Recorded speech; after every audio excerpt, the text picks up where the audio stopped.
So to get into introducing Grady a little bit, so he is the CEO and co-founder of Give to Get, which is a social impact company whose vision is to mobilize people to build a better society.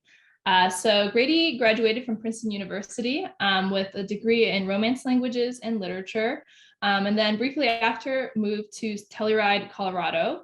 And after a couple of years, that's where sort of the first inkling of this company started, where they would give out free concert tickets to those community members who helped the community, such as like cleaning the river or helping to improve the community buildings.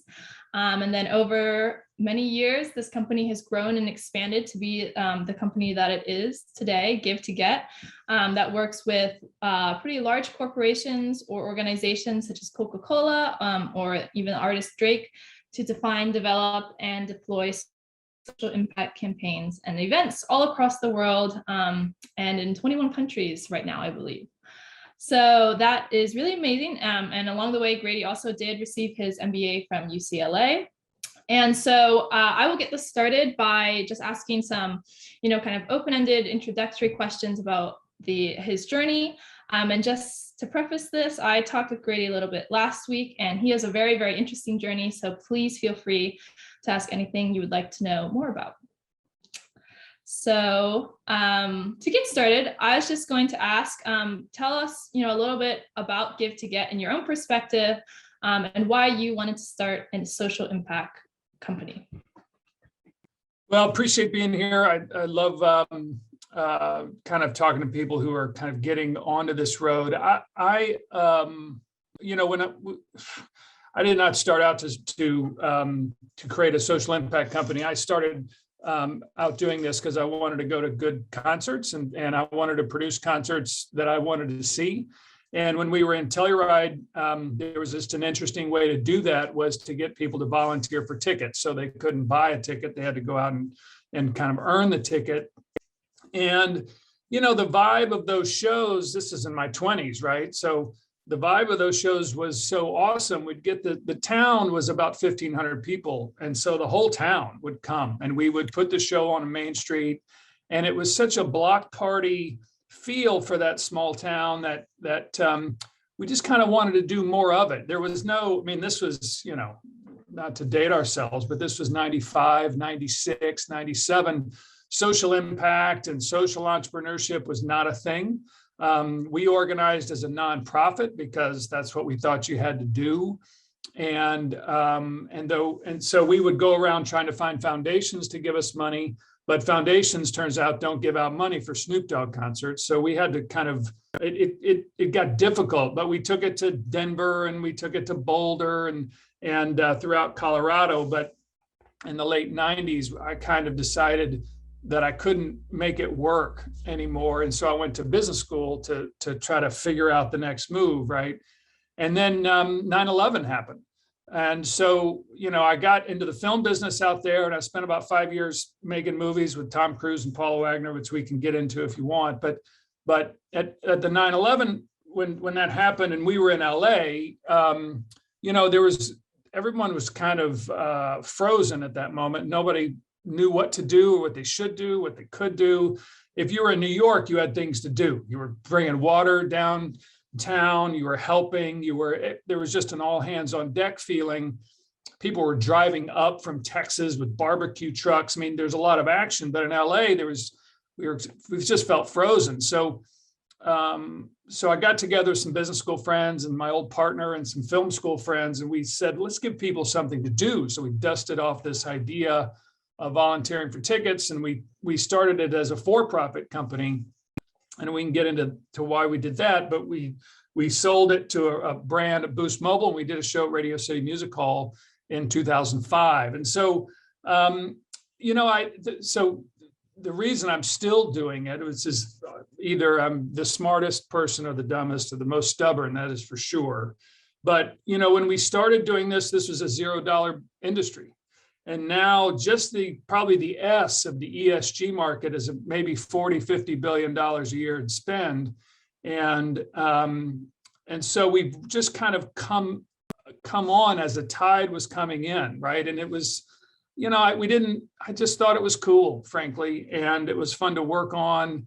And I love being in a foxhole with people trying to build something, trying to solve problems, have successes, have failures. And that's really been the driver rather than some kind of global desire that I was born with. I just, it's a good motivator and it's a good engagement tool to put your effort towards. Great, thank you. So I know, and you kind of talked about it a little bit there, where you had a lot of different sort of milestones to get to where you ended up. So what are some things, especially I guess immediately after college, that I guess you learned from going off the path and, starting this idea with the concerts, not necessarily having a conventional job? Yeah, well, the truth is I've never had a real job. So I remember, Michael will kind of attest to this. Back in the 90s, entrepreneurship was not a thing, right? I had a classmate who, didn't go the normal path. He started selling terrariums to people. And we all thought he was insane. And he turned out to get him down on an entrepreneurial career. We were all going to banking and consulting. Some people were going to med school. There was kind of a big worn path from Princeton, New Jersey to New York. And I got a job interview and I bought a suit and I made a resume. And, I got halfway through this interview with this very nice woman at a consulting firm. And she looked at me dead in the eye and says, "You don't want this job, do you?" And I looked back at her. I said, "No, I do not." And so we shook hands and I left. And then I didn't know what to do. And so there were friends of ours getting in a van driving to Colorado. And I said, well, hell, that's what I'm going to do. So we went to Colorado and I worked at the golf course and scrubbing clubs. Everybody thought that was hilarious that the Princeton grad was scrubbing golf clubs at the Telluride golf course. But I will say, once I got out there, that the idea of a career and making a living, I was a private school kid from first grade all the way through Princeton, and you kind of get kind of pushed down a path or kind of what the world is doing. And then I got out to Colorado and the blinders really opened up because I saw people who were fly fishing guides in the summer and ski patrol in the winter. And they were making a living doing this. And it was the best life ever. And I thought, wow, there's a lot more to do than go to New York and be a consultant or a banker.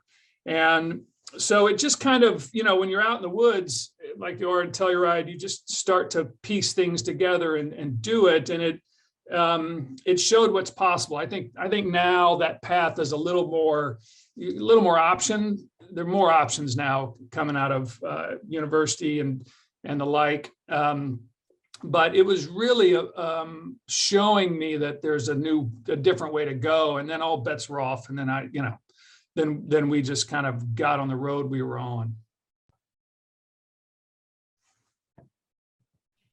Yes, I think a lot of, that's really interesting. Definitely different than a lot of stories you hear. So I wanted to know, when you started your company, I guess as a nonprofit first, and then, even later kind of reviving it, what were some risks that came up, maybe especially when you were first starting as a young, post-grad, and any challenges that you came across, and how did you kind of persevere through them? Yeah, I mean, there's challenges at every turn. So when we started this, it was the nonprofit, as I said, and we're trying to fund this via foundations and corporate foundations. And there were a couple of reasons why that ran aground. One was when you apply for foundations, you've got to put kind of what you're doing and put what other partners back then anyway, what other nonprofit partners you were working with. And so we'd be working with all these nonprofits, sending volunteers to them, but it turns out we were all applying for the same money. And so we were like, I don't want to give them people and take their money. That didn't make any sense. So we went to corporations. And so when you go to a corporation back then, you would have a meeting and then you would walk down this hallway and you inevitably walk past the marketing department, which had all the stuff, right? They had all the cutouts and the posters and they had all the gear. And then you go to the back of the building and there would be the poor person in the corporate foundation handing out $2,500 checks to people that were trying to do good work. And we said, I can't do this $2,500 at a time. So it was very difficult to fund it that way. The transaction costs were so hard and the pitch was so tricky. So it eventually, had some ways to kind of sort that out, but it just was, the fundraising took too much time. And so when we switched to a for-profit, started calling it RockCore in 2004, 3 or 4, it was a straight sales job. We started selling it on the benefits to the brand love, first intention to buy, engaging with your customers, and the social impact was a byproduct. This was just the better way to connect with your consumers. And finally, after a year and a half of kind of part-time selling this, we were still doing the movie thing. We got a brand to do it. And then all of a sudden we had to take this little idea from Telluride, Colorado, and had to do it in New York City. That was no trick. Everybody thought we were crazy. And our first project, nobody showed up. So, we had staff, we hired 40 people. We go to our first project, nobody came. And all the staff, I remember the staff looking at me going, is this going to work? Are you guys insane? I said, it's going to work. Just relax. So there's a constant kind of evolution, right, of the next thing. So we did New York City, then all of a sudden we had to do it in London. Well, how do you do it in London? Well, there's a whole other set of issues there. Then it was Paris, then it was Tel Aviv, and then it was Johannesburg and Caracas and Bogota and Mexico City and Fukushima and Australia, Sydney. And it just became this constant puzzle. But at that point, the business model was screwy because we were selling this as a product. It was an event. So it was Coca-Cola RockCore, it was Orange RockCore, it was, in Diageo, we did it in Latin America, it was Tiempo para Compartir, time to share, but it was always an event sponsored by a brand. And so the brand, so it's kind of like a product. They could buy you, they would lock you out of any other kind of conversations or any other activity. And so we would have to hopscotch from country to country, and you start running out of real estate after 10 years and you get tired of traveling. And so in 2015, we stopped doing that, or I did, and a couple of others. We said, I want to stop doing this as a product and turn it into a service. So how do we turn kind of engaging your customers, expand into engaging employees? Because we can get into that conversation. But how do you start doing that as a service for companies as opposed to selling individual products as we go? And so we were able to really expand our customer base, decrease the amount of customer power. Nobody can really tell us what to do anymore. And we do it kind of white label, trying to help companies be better engage with their people, better engage with community. And it's kind of opened up kind of a lot of opportunity for us. We're still kind of starting to sell these products, these big events. But we have this services business on the side, and now we're getting into the data side of kind of benchmarking the S of ESG and finding ways to help to spur companies into more action by looking at what their competitors are doing. So getting away from the nonprofit, turning it into a for-profit by selling it on its brand attributes, not really its social impact side, and then taking from a product or an event side into a service. Every one of those was a massive leap of faith that, you get the right people in the right foxhole and you just go do it. And hopefully it works out. Yes. So talking about those sort of leap of faiths, I guess if someone, what were some strategies or ways that you sort of ensured that these leap of faiths were successful, or were they truly just, you didn't know? No, there's no ensuring that stuff is that's probably there's just no way to ensure it. So you just have to be able to kind of bear the uncertainty of it. And you have to just decide you're going to ride this wave all the way to the beach. And it's about not quitting when it gets dark, and not getting too high when it gets light, and always, kind of breaking this stuff down into its physical components, right? When we were kind of moving from one to the other, we would just remember that the mechanics of this are very simple. We're just trying to find a way to communicate it, and trying to make the world better is a pretty safe place to be. And so it really became, if somebody didn't buy it, my thought was, it's probably my fault because I'm not communicating this right. Because there is no way you say no to this, right? In my mind. And the other thing I probably suffer from is I've always been a little bit too optimistic. And so the frustration comes when it doesn't happen fast enough. But I've found that optimists are the only ones that get anything done anyway. So I've always kind of taken that as a, it's part of the burden, right? You got to deal with the disappointment of things not coming fast enough, but they end up coming because you just believe it's going to happen. And the other side of it is, I remember this conversation in 2004, and I was in my late 20s, early 30s. And, we decided to take this leap. We all had jobs, and we decided to take this leap to do these concerts. And one of the big reasons was, let's do it before we got a W-2 that we really need, right? Before I've got responsibilities and a big overhead. And I was still living in a crappy apartment in Santa Monica.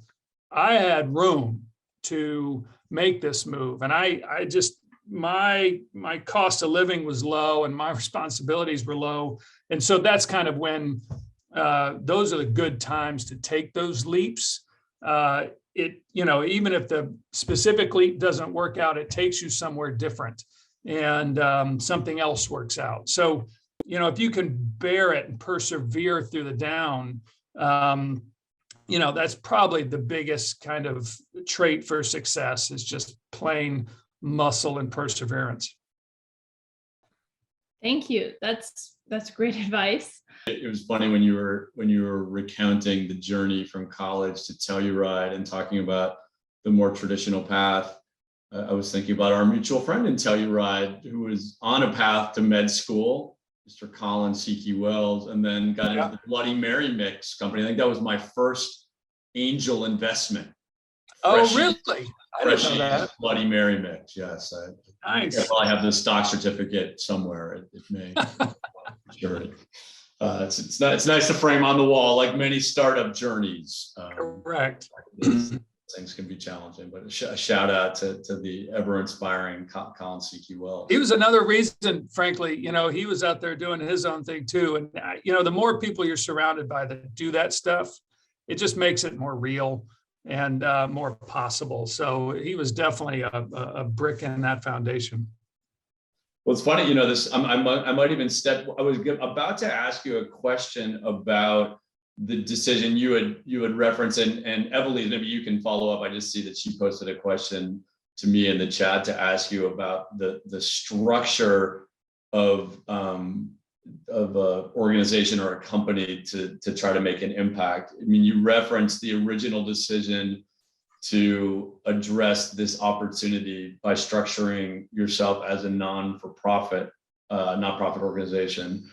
We at Case Western Reserve, one of my colleagues downstairs we have a center called Business as an Agent of World Benefit, and it really focuses on for-profit companies that are trying to sort of do good in the world, but doing it through business. I was wondering if you could sort of just focus on the original decision that you made to organize a nonprofit. I was just trying to look up if Give to Get. I wasn't sure if you had ultimately changed the model along the way or stayed as a nonprofit, but if you could sort of talk about that decision point, because I think many social entrepreneurs come to that point in the road, and do I try to attack this problem as a nonprofit, or do I try to attack this problem as a for-profit?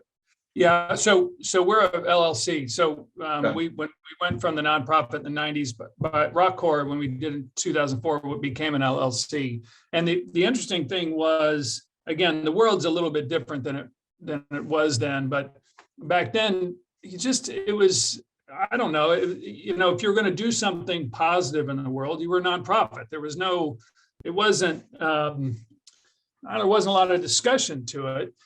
Because frankly, I wasn't selling anything. I wasn't selling tickets. I wasn't selling content because that was impossible. So we had to get money from somewhere. And when we made the jump, and some of this came from friends at the business school that we had been talking to, when we made the jump, it was a bit like a magic trick, because we would call a company and we'd say, hey, we're doing this social impact thing. And like, well, let me send you to our foundation for nonprofits. Like, well, we're not a nonprofit. We're a for-profit. And they would say, okay, well, let's talk to the marketing department. I mean, it was just the gateway changed immediately. And it turns out the marketing department had a lot more money they had to spend every year than the foundations. And so, you were now selling things for $3 million at a pop as opposed to 2,500. And so it really became almost fungible. It just became it changed who you were talking to and how you talked about it. Now, and I remember sometime and I don't remember when this happened, but Google Foundation said, we'll start giving money to nonprofits or for-profits. We don't care. And I think that was maybe, 2008 or 9, which I thought was a big move back then. And it was super interesting because it kind of started this social entrepreneurship. I think one of the big moments when it started this social entrepreneurship move, because all of a sudden there was money available to people in a for-profit setting who were trying to do good. And so over time, it has mattered less and less, right? We still have vestiges of some corporate foundations needing to give money to a nonprofit. It's in some weird, crazy bylaw. And so we have a sister nonprofit that does a lot of education and training that sometimes we work through, but by and large, it's a service. You sell it for more than it costs, and that's it. So I think a lot of that mystery has come out. There's a lot of complications in, there's B Corps, there's social impact bonds, there's a lot of impact investing going on now. But I think kind of good gross margins, net profit, big market. I think all of those basics are what makes some of this work sustainable. And a lot of times the foundations, the philanthropy side, they don't want to fund you forever. This idea of venture philanthropy, how do we get things started so they can be sustainable on their own? That's really what everybody's looking for. And if you're going to do that, the economics and the mechanics of what you're doing have to be sound. And so the discipline of the for-profit has really been good for us. The nonprofit needs to be kind of in the research and in the, health and human services, things that really do need funding in that way. So we've liked the rigor of it, and it's kind of kept us, we do these global programs, and we have 8 or 9 full-time people. So we just hire up when we need, and we just keep it really tight and live to fight another day. Awesome, thank you. So I think we actually had a question from someone in the audience. Veale, sorry, I apologize if I pronounced that wrong. Do you want to ask that and introduce yourself? Oh, hi, my name is Veale. I'm a master's in regenerative medicine and entrepreneurship.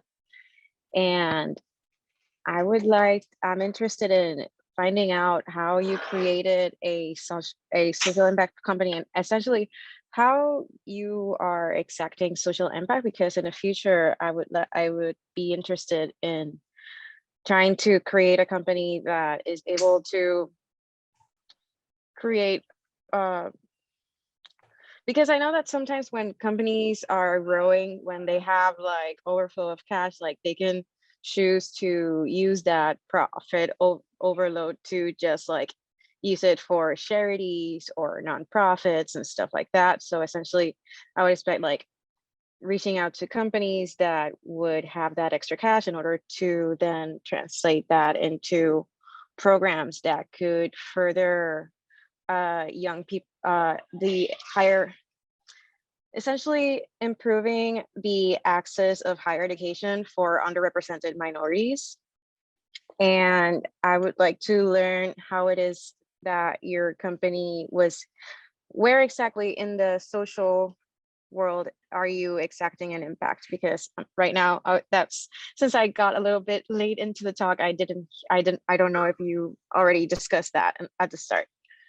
I'm going to do it again. If I did, I don't know. So the real way we do this is we mobilize people into community. So we mobilize hundreds of thousands of people to go engage with local nonprofits and organizations to help make local kind of the world better. So for instance, when we do one of our big shows, we put Rihanna on stage in Tel Aviv, we'd get 12,000 people to go kind of volunteer 4 hours with a nonprofit throughout Israel.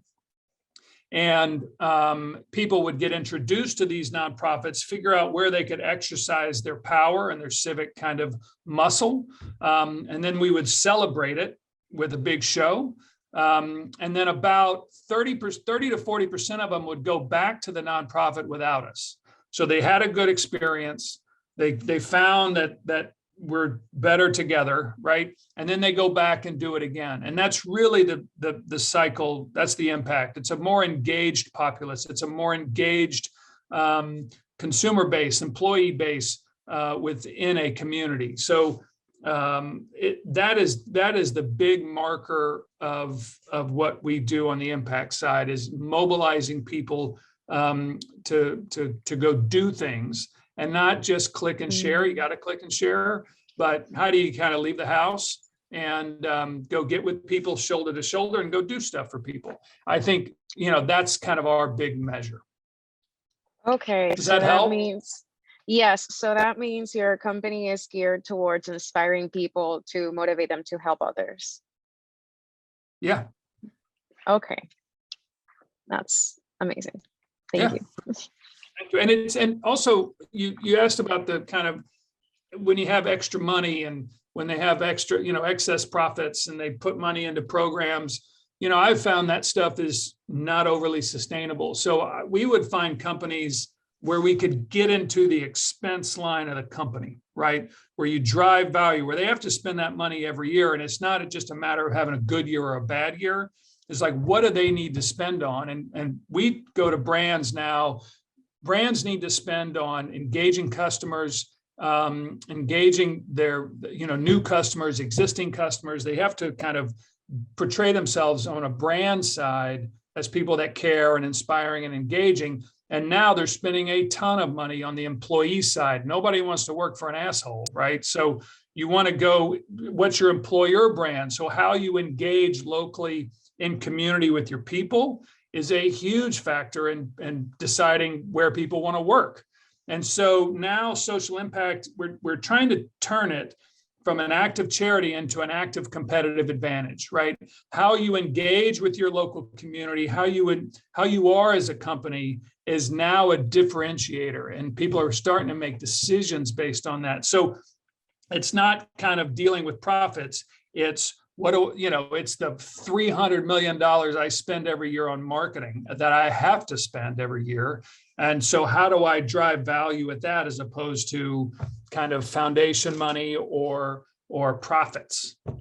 So anyway, you got to get into the wheel, into the gears of the companies and kind of get your hooks locked in there so that it's not a whim and it doesn't change with a new CEO or a new whatever.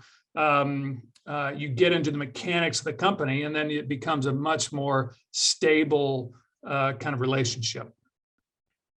Okay, sounds good. Thanks.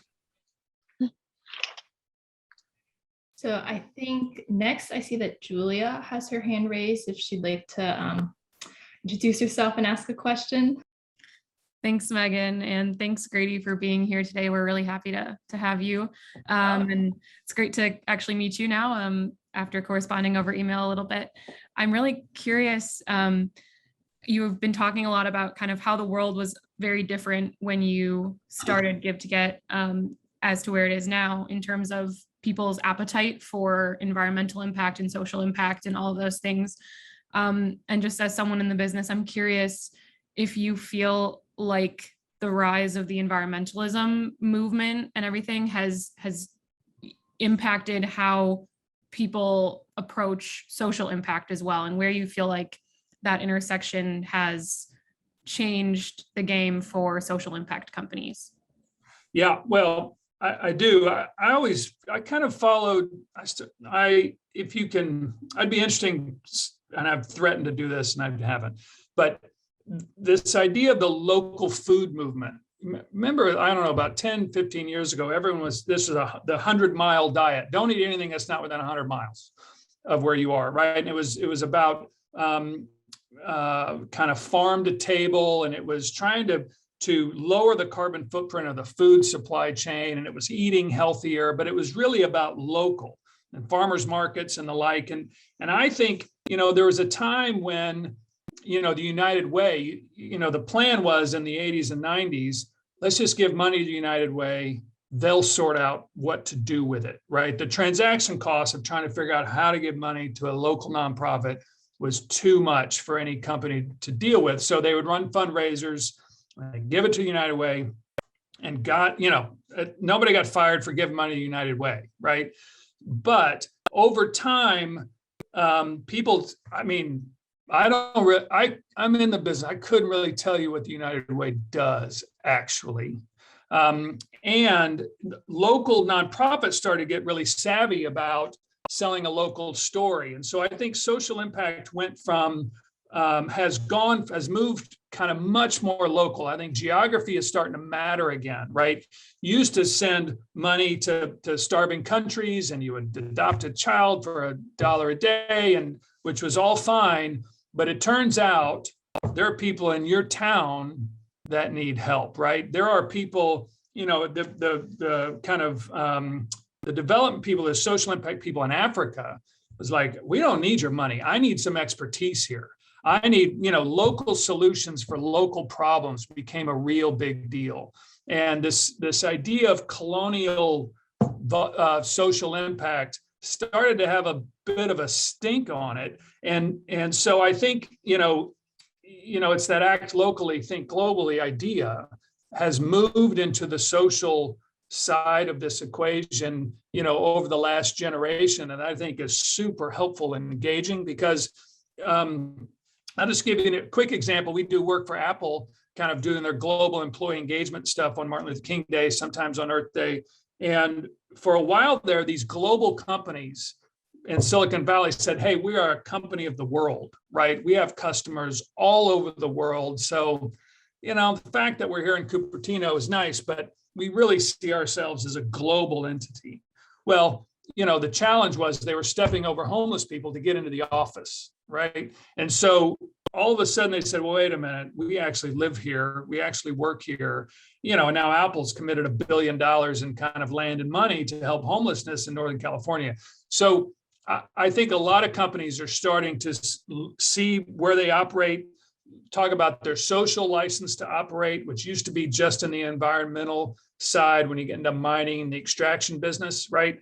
When we went to Coca-Cola in South Africa, the one reason we did that with the distributor was this is our social license to operate. Our trucks are 3 hours outside of Johannesburg, and we need to be in partnership with the local community in order to operate, right? So I think a lot of companies have taken that act locally, think globally thing and moved it into the social sphere, which I think is a much better place to be. It puts it more on a human scale, right? Than some amorphous, we're going to give $100 million to something. Nobody knows what that means anymore. But if you know what you're doing locally, it's much more empowering and engaging. You can see it, you can feel it, and it makes you want to do it again. Thank you. So I think we're getting close-ish to the end of this talk. So we just, if anybody has some last minute questions, please send them in the chat.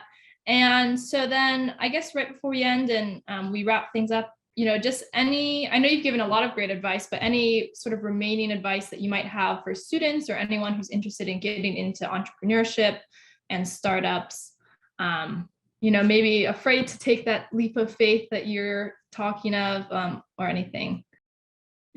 I mean, advice is tricky. I think things work out better than you think they're going to, frankly.